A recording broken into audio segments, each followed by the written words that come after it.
ಸಾಮಾನ್ಯವಾಗಿ ಎಲ್ಲರಿಗೂ ಒಂದು ಆಸೆ ಇರುತ್ತೆ. ಒಂದು ಕೈ ಬೆರಳಿಗೆ ಒಂದು ಉಂಗುರ ಹಾಕ್ಕೊಳ್ಳೋಣಪ್ಪ ಅಂತ. ಆದರೆ ಹಾಕ್ಕೊಳ್ಳೋಣ ಅಂತ ಹೇಳಿದ್ರೆ ಯಾವುದೋ ಒಂದು ಹಾಕ್ಕೊಂಡ್ರೆ ಆಗುತ್ತಾ ಅನ್ನುವಂಥದ್ದು ಒಂದು ಆಲೋಚನೆ. ಯಾರನ್ನ ತಿಳಿದಿರೋರು ನೋಡೋಣ, ನಂದು ಮೇಷರಾಶಿಯಪ್ಪ. ಎಲ್ಲರೂ ಹೇಳ್ತಾ ಇರ್ತಾರೆ ಮೇಷರಾಶಿ ಕುಜಾಧಿಪತಿ, ಕೋರಲ್ಲಿ ಹಾಕ್ಕೊಬಿಡಿ, ಅವಳ ಹಾಕ್ಕೊಬಿಡಿ, ನಿಮ್ಗೆ ಒಳ್ಳೇದಾಗ್ಬಿಡುತ್ತೆ, ರಾಜಯೋಗ ಅಂತ ಹೇಳ್ತೀವಿ. ಆದರೆ ಈ ರತ್ನಗಳು ಎಷ್ಟು ನಮ್ಮ ಜೀವನಕ್ಕೆ ಅನುಕೂಲ ಇದೆ, ಎಷ್ಟು ಪರಿಣಾಮ ಬೀಳುತ್ತೆ ಅನ್ನೋಂಥದ್ದು ನಿಮಗೆ ಗೊತ್ತಿದೆಯಾ? ಮತ್ತು ಇನ್ನೊಂದು ವಿಚಾರ ಏನಪ್ಪ ಅಂತ ಹೇಳಿದ್ರೆ, ಕೆಲವು ರತ್ನಗಳಿಂದ ಸಮಸ್ಯೆಗಳು ಆಗಿದೆ. ಯಾಕಂದರೆ ಕೆಲವರಿಗೆ ನೋಡಿ, ಬಹಳ ಜನ ಹೆಣ್ಮಕ್ಳಿಗಂತೂ ಬಹಳ ಇಷ್ಟವಾದಂಥದ್ದು ಅಂತ ಹೇಳಿದ್ರೆ ಒಂದು ಡೈಮಂಡು. ನನಗೆ ಡೈಮಂಡ್ ಹಾರ ಹಾಕೋಬೇಕು ಅಂತ ಏನು ಆಸೆ ಇಲ್ಲ, ಒಂದು ಮೂಗ್ನೆತ್ತಾದರೂ ತಗೋಬೇಕು ಅನ್ನೋಂಥ ಆಸೆ ಹೆಣ್ಮಕ್ಳಲ್ಲಿ ಬಹಳಷ್ಟು ಇರುತ್ತೆ. ಆದರೆ ಕೆಲವ್ರಿಗಂತೂ ಅದೇ ಡೈಮಂಡು ವಿಷ ಆಗುವಂಥದ್ದಿದೆ, ಸಮಸ್ಯೆಗಳು ತಂದು ಕೊಡುವಂಥದ್ದಿದೆ, ತೊಂದರೆಗಳು ಆಗುವಂಥದ್ದಿದೆ, ಆರೋಗ್ಯದ ಮೇಲೆ ಪರಿಣಾಮ ಬೀಳುವಂಥದ್ದಿರುತ್ತೆ. ಕೆಲವು ರತ್ನಗಳು ಹಾಗೆ. ಯಾಕಂತ ಹೇಳಿದ್ರೆ ಆ ರತ್ನಗಳ ಮೇಲೆ ಆಗುವಂತಹದ್ದು ಮನುಷ್ಯರ ಮೇಲೆ ಪರಿಣಾಮ ಏನಿರುತ್ತೆ ಅದು ಹೆಚ್ಚಿನ ಮಟ್ಟಿಗೆ ಅದು ಏನಾದರೂ ಸೆಟ್ ಆಗಲಿಲ್ಲ ಅಂದರೆ ಒಂದಿಷ್ಟು ಡಬಲ್ ಪ್ರಭಾವ ಬೀಳುತ್ತೆ. ಆದರೆ ಅದ್ರ ಪರಿಣಾಮ ಸೆಟ್ ಆಯಿತು ಅಂದರೆ ಅದು ಹಂತವಾಗಿ ಒಬ್ಬ ವ್ಯಕ್ತಿನ ಅಭಿವೃದ್ಧಿಯತ್ತ ಕೊಂಡೊಯ್ಯುವಂಥದ್ದು ಇರುತ್ತೆ. ಹಾಗಿದ್ರೆ ಈಗ ನೀವು ಧಾರಣೆ ಮಾಡ್ಕೊಂಡಿರುವಂಥದ್ರಿಂದ ಒಳ್ಳೇದಿದೆಯಾ ಇಲ್ವಾ ಅನ್ನುವಂಥದ್ದು ಅಂತ ನಾವು ನೋಡಿದಾಗ, ನಾವು ಹಿಂದೆ ಬಹಳ ಜನಕ್ಕೆ ಹೇಳ್ತಾ ಇರ್ತೀವಿ ನೋಡಿ, ರಾಶಿ ಕಲ್ಲು ಹಾಕೊಳ್ಳಿ ಅಂತ. ರಾಶಿ ಕಲ್ಲಿಗಿಂತ ಲಗ್ನದ ಪ್ರಭಾವ ಜಾಸ್ತಿ ಇರುತ್ತೆ. ನಾವು ಜಾತಕವನ್ನು ಪರಿಶೀಲನೆ ಮಾಡಿದಾಗ ನೋಡಿ, ನಿಮ್ದು ಮೇಷ ಲಗ್ನ, ಋಷಭ ಲಗ್ನ, ಸಿಂಹ ಲಗ್ನ, ನಿಮ್ದು ಸಿಂಹ ಲಗ್ನಕ್ಕೆ ರೂಬಿ ಹಾಕ್ಬಿಡುತ್ತೆ, ಹಾಕ್ಕೊಬಿಡಿ ಅಂತ ಹೇಳ್ತಾ ಇರ್ತೀವಿ. ಅಂದರೆ ಇಲ್ಲಿ ನಮ್ಮ ರಾಶಿನೋ ಲಗ್ನನೋ ಅದಕ್ಕಿಂತ ಯಾವ ಸಮಸ್ಯೆ ಇದೆ, ಯಾವ ಗ್ರಹ ವೀಕ್ ಆಗಿದೆ, ಅದಕ್ಕೆ ಸಂಬಂಧಪಟ್ಟಂಥ ರತ್ನಗಳನ್ನು ಧಾರಣೆ ಮಾಡ್ಕೊಳ್ಳೋದು ಬಹಳ ಒಳ್ಳೆಯದು. ಯಾಕಂತ ಹೇಳಿದ್ರೆ ಇವತ್ತು ರಾಹು ದೇಶ ನಡೀತಾ ಇದೆ. ರಾಹು ದ್ವಿತೀಯ ಸ್ಥಾನದಲ್ಲಿ ಬಲಹೀನನಾಗಿದ್ದಾನೆ. ಈ ವೃಶ್ಚಿಕ ಲಗ್ನದವ್ರಿಗೆ ರಾಹು ಬಹಳ ತೊಂದರೆ ಕೊಡ್ತಾ ಇರ್ತಾನೆ. ಆಗೇನು ಮಾಡ್ಕೋಬೇಕಂತ ಹೇಳಿದ್ರೆ, ಗೋಮೇಧಕ ರಾಹು ದೇಶ ಮುಗಿಯೋವರೆಗೂ ಅದು ತೊಂದರೆ ಆಗ್ತಾ ಇರುತ್ತೆ. 18 ವರ್ಷ ರಾಹು ಪ್ರಭಾವ ಇರುತ್ತೆ. ಗೋಮೇಧಕವನ್ನು ಧಾರಣೆ ಮಾಡ್ಕೊಳ್ಳುವಂಥದ್ದು. ಅದೇ ಗೋಮೇಧಕ ಅವ್ರಿಗೇನಾದರೂ ಸಮಸ್ಯೆ ಇಲ್ಲ ಅಂದರೆ ಅದು ಸರ್ಪ ಇದ್ದಂಗೆ. ಯಾಕಂದರೆ ಸರ್ಪದ ರತ್ನ ಅಂತ ಹೇಳ್ತೀವಿ, ಬಹಳ ಉತ್ತುಂಗಕ್ಕೆ ಕರ್ಕೊಂಡು ಹೋಗುತ್ತೆ ರಾಹು. ಅದೇ ರಾಹು ಹಾವು ಏನೇ ನಾವು ನೋಡ್ತೀವಿ ಆಟ ಆಡುವಂಥದ್ದು, ಹಾವು ನುಂಗ್ಕೊಂಡ್ರೆ ಪಾತಾಳಕ್ಕೆ ಹೋಗುವಂಥದ್ದು ಇರುತ್ತೆ. ಆ ಡೇಂಜರ್ ರತ್ನ ಈ ಗೋಮೇಧಕ ಅಂತ ಹೇಳ್ತೀವಿ. ಡೈಮಂಡ್ ಹೇಗೆ ತೊಂದರೆ ಕೊಡುತ್ತೋ ಹಾಗೆ ಒಳ್ಳೇದು ಮಾಡುವಂಥದ್ದು ಇರುತ್ತೆ ರಾಹು. ಮತ್ತೆ ಅದೇ ರೀತಿ ಎಲ್ಲರಿಗೂ ಡೈಮಂಡ್ ಹಾಕ್ ಬರೋದಿಲ್ಲ. ಕೆಲವರಿಗೆ ಆಗ್ ಬಂದ್ರೆ ಬಹಳ ಉತ್ತಮವಾದಂಥ ಫಲ ಕೊಡುತ್ತೆ. ಜನರಲ್ ಆಗಿ ನಾವು ನೋಡಿದಾಗ ಈ ಋಷಭ ಲಗ್ನ, ತುಲಾ ಲಗ್ನ, ಋಷಭ ರಾಶಿ ಮತ್ತೆ ಅದ್ರ ಜೊತೆಗೆ ತುಲಾ ರಾಶಿಯವರಿಗೆ ಸಾಮಾನ್ಯವಾಗಿ ಹಾಗೆ ಬರುತ್ತೆ. ಅದೇ ನೋಡಿ, ಸಿಂಹ ಲಗ್ನ ಸಿಂಹ ರಾಶಿಯವರಾಗಬಹುದು, ಕರ್ಕಾಟಕ ಲಗ್ನ ಕರ್ಕಾಟಕ ರಾಶಿಯವರಾಗಬಹುದು. ಅವರು ಒಂದೇ ಒಂದು ಗಂಟೆ ಆ ರತ್ನವನ್ನ ಧಾರಣೆ ಮಾಡ್ಕೊಂಡ್ರೆ ಡೈಮಂಡು, ಅವ್ರಿಗೆ ಆರೋಗ್ಯದ ಮೇಲೇನು ಪರಿಣಾಮ ಬರುತ್ತೆ, ವಿನಾಕಾರಣ ಟೆನ್ಷನ್ ಬರುತ್ತೆ, ವಿನಾಕಾರಣ ಯಾರ ಹತ್ರನ ಜಗಳ ಆಡ್ಕೊಂಡ್ಬಿಟ್ಟಿರ್ತಾರೆ, ಮದುವೆ ಆದ್ರೆ ಗಂಡನ ಹತ್ರ ಜಗಳ ಆಡ್ತಾರೆ, ಅಥವಾ ಮಕ್ಕಳ ಹತ್ರ ಮನಸ್ಥಿತಿ ಕೆಡಿಸ್ಕೊಳ್ಳುವಂಥದ್ದು, ಒತ್ತಡ ಜಾಸ್ತಿ ಆಗುತ್ತೆ, ಮತ್ತೆ ಕೆಲಸದ ಮೇಲೆ ಹೆಚ್ಚು ಪರಿಣಾಮ ಬೀಳುವಂಥದ್ದು ಇರುತ್ತೆ.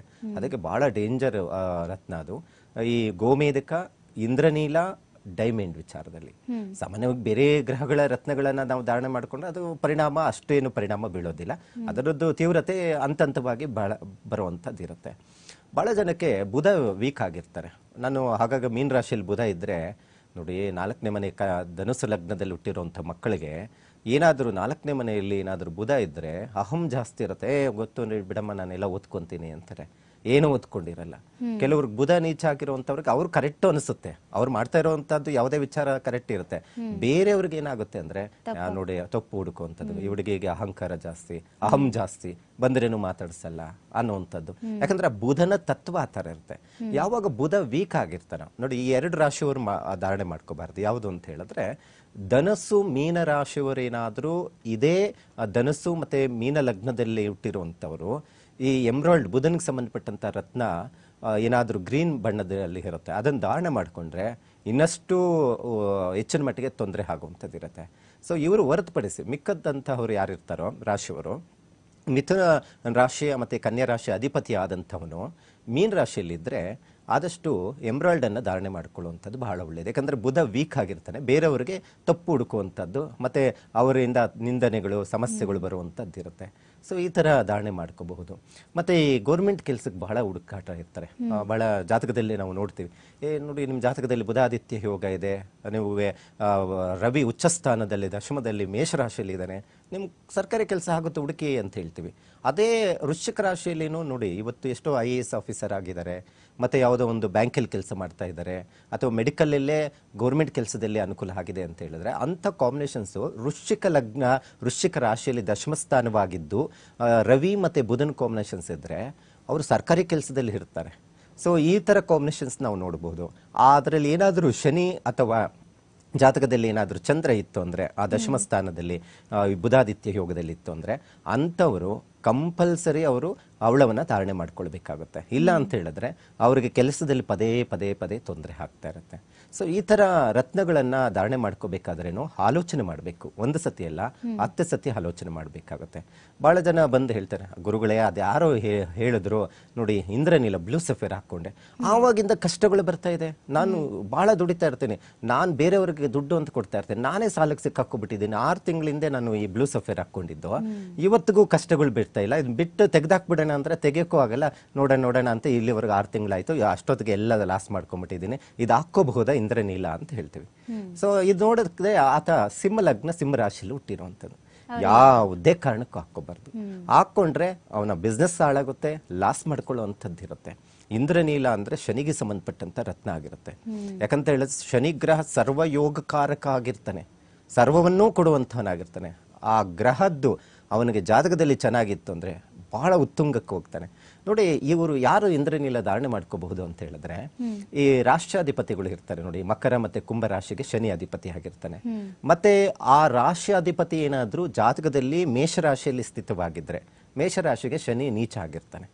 ಅಂತ ಸಂದರ್ಭದಲ್ಲಿ ಈ ಇಂದ್ರನೀಲ ಹಾಕೊಂಡ್ರೆ ಅಥವಾ ಈ 7.5 ನಡೀತಾ ಇದೆ, ಈಗ ಬಹಳ ಜನಕ್ಕೆ ಕುಂಭರಾಶಿಗೆ ಜನ್ಮದಲ್ಲಿ ಶನಿ ಇರುವಂತದ್ದಿದೆ ನೋಡಿ. ಈಗ ಧನುರ್ ರಾಶಿಯವರು, ಮೀನ ರಾಶಿಯವರು ಮತ್ತೆ ಅದರ ಜೊತೆಗೆ ಮಕರ ರಾಶಿಯವರು, ಕುಂಭ ರಾಶಿಯವರು ಇಂದ್ರನೀಲವನ್ನ 2025 ಮಾರ್ಚ್ 29ನೇ ತಾರೀಕುವರೆಗೂ ಧಾರಣೆ ಮಾಡ್ಕೋಬಹುದು. ಯಾಕಂದ್ರೆ ಗೋಚಾರದಲ್ಲಿ ಶನಿಯ ಪ್ರಭಾವ ಅವ್ರ ಮೇಲೆ ಹೆಚ್ಚು ಪರಿಣಾಮ ಬೀಳುತ್ತೆ. ನಿಂದನೆಗಳಿಗೆ ಒಳಗಾಗ್ತಾರೆ ಶನಿ ಪ್ರಭಾವ ಇದ್ರೆ, ಕೋರ್ಟು ಕಚೇರಿ ಸಮಸ್ಯೆಗಳು ಬರುತ್ತೆ, ಚಿಕ್ಕ ಪುಟ್ಟ ವಿಚಾರದಲ್ಲೇ ಜಮೀನು ವಿಚಾರದಲ್ಲಿ ಬೀಳುತ್ತೆ, ಅಥವಾ ವಿಚ್ಛೇದನ ವಿಚಾರದಲ್ಲಿ ಸಮಸ್ಯೆಗಳು ಬರುತ್ತೆ.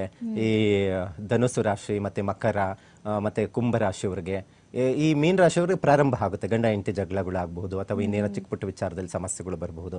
ಜನ್ಮಕ್ಕೆ ಬಂದಾಗ 2025 ಬರೋ ವರ್ಷ ಏನಿರುತ್ತೆ ಶನಿ ಬದಲಾವಣೆ ಆಗ್ತಾನೆ, ಅಲ್ಲಿಂದ ಅವರಿಗೆ ಹೆಚ್ಚು ತೊಂದರೆಗಳಾಗುತ್ತೆ. ಅವಾಗ ನಾವೇನ್ ಮಾಡಬೇಕು, ಅದರ ಪರಿಣಾಮ ಅಂದ್ರೆ ಆ ಗ್ರಹದ ತೀವ್ರತೆ ಏನಿರುತ್ತೆ, ಕೆಟ್ಟ ಫಲಗಳು, ಒಳ್ಳೆ ಫಲಗಳು ಕೊಟ್ಟರೆ ಏನು ತೊಂದರೆ ಏನಿಲ್ಲ, ಕೆಟ್ಟ ಫಲಗಳು ಏನಾದರೂ ಸಮಸ್ಯೆ ಜಾತಕದಲ್ಲಿ ಇತ್ತು ಅಂದ್ರೆ ಈ ರತ್ನಗಳನ್ನ ನಾವು ಧಾರಣೆ ಮಾಡ್ಕೊಳ್ಳೋದು ಒಳ್ಳೇದು. ಕೆಲವರು ಏನ್ ಮಾಡ್ತಾರೆ ಅಂತ ಹೇಳಿದ್ರೆ ಒಂದು ನೋಡ್ಲಿಕ್ಕೆ ಚೆನ್ನಾಗಿದೆ, ಬಹಳ ಲುಕ್ ಆಗಿದೆ, ನೋಡ್ಲಿಕ್ಕೆ ಡೈಮಂಡ್ ವಜ್ರ ಉಳಿಯುತ್ತೆ, ಅಥವಾ ಒಂದು ಆಡಂಬರ ಒಂದು ರೀತಿಯಲ್ಲಿ ಹಾಕೊಳ್ಳುವಂಥದ್ದು ಇರುತ್ತೆ. ಆದರೆ ಅದು ಖಂಡಿತ ಆಗಲ್ಲ. ಅದರ ರತ್ನದ ಪ್ರಭಾವ ನಮ್ಮ ಜೀವನದಲ್ಲಿ ಮೇಲೆ ಯಾವ ರೀತಿ ಬೀಳುತ್ತೆ, ಅದು ಒಳ್ಳೆ ಫಲಗಳು ಕೊಡುತ್ತೋ ಅಥವಾ ಕೆಟ್ಟ ಫಲಗಳು ಕೊಡುತ್ತೋ ಅನ್ನೋಂಥದ್ದನ್ನು ಜ್ಯೋತಿಷ್ಯ ಶಾಸ್ತ್ರದ ಅನುಸಾರವಾಗಿ ಧಾರಣೆ ಮಾಡ್ಕೊಳ್ಳೋದು ಒಳ್ಳೆಯದು. ಸುಮ್ಮನೆ ಎಲ್ಲೋ ಒಂದು ನೋಡಕ್ಕೆ ಚೆನ್ನಾಗಿದೆ, ಒಳ್ಳೆ ಫಳಫಳ ಅಂತ ಹೊಡಿತಾ ಇದೆ, ಚೆನ್ನಾಗಿದೆ ಅಂತ ಹಾಕ್ಕೊಬಿಡ್ತಾರೆ. ಸೊ ಅದು ಬಹಳ ಹುಷಾರಾಗಿರಬೇಕು. ಮತ್ತೆ ನಿರ್ದಿಷ್ಟ ದಿನ ಹಾಕ್ಕೊಳ್ಳುವಂಥದ್ದು, ಮತ್ತೆ ಎಷ್ಟು ಗಾತ್ರದ್ದು ಹಾಕಬೇಕು. ಎಲ್ಲರೂ ದೊಡ್ಡದು ಹಾಕ್ಕೊಂಡಿರ್ತಾರೆ, ಅದು ಅಷ್ಟು ದೊಡ್ಡದು ಅಷ್ಟು ಕ್ಯಾರೆಟ್ ಇರುವಂಥದ್ದು ಹಾಕ್ಕೊಂಡ್ರೆ ಅವ್ರಿಗೆ ಒಳ್ಳೇದಿದೆಯಾ, ಅದು ಫಲ ಹೇಗಿರುತ್ತೆ, ಇವೆಲ್ಲವನ್ನ ಲೆಕ್ಕಾಚಾರ ಮಾಡುವಂಥದ್ದು ಇರುತ್ತೆ. ಒಬ್ಬ ವ್ಯಕ್ತಿಯ ಜಾತಕದ ಅನುಸಾರವಾಗಿ ನಿರ್ದಿಷ್ಟ ಪ್ರಮಾಣ, ಇಷ್ಟೇ ಅಳತೆಯಲ್ಲಿ ಇಷ್ಟೇ ಗಾತ್ರದ್ದು ಹಾಕೋಬೇಕು ಅನ್ನುವಂಥದ್ದು ಇರುತ್ತೆ. ಅದನ್ನು ನೋಡಬೇಕು. ಮತ್ತೆ ಎಷ್ಟು ತಿಂಗಳ ಕಾಲ, ಎಷ್ಟು ವರ್ಷದ ಕಾಲ ಆ ರತ್ನವನ್ನ ಧಾರಣೆ ಮಾಡ್ಕೋಬೇಕು ಅನ್ನುವಂಥದ್ದು ಇದೆ.